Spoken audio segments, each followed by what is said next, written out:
అందరూ సంతోషంగా తమ తండ్రి దగ్గర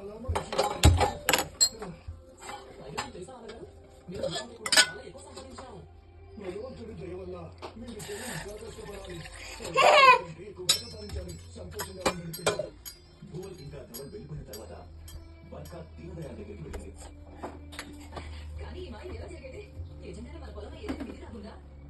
లేదు బార్కా, ఇది నా మిత్రుడు రామకృష్ణ ఇచ్చింది.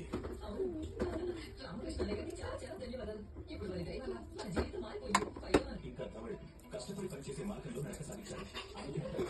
కష్టపడి సంపాదించింది ఎప్పుడు మధురంగానే ఉంటుంది.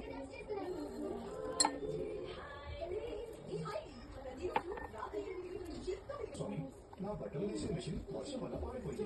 దాన్ని మళ్ళీ చేయడానికి నాకు పొడవుగా లావుగా ఉన్న చెక్క కావాలి. అలాంటిది అడవిలో ఈ చెట్టుకు మాత్రమే కనిపించింది. నేను ఈ పరిస్థితిని అర్థం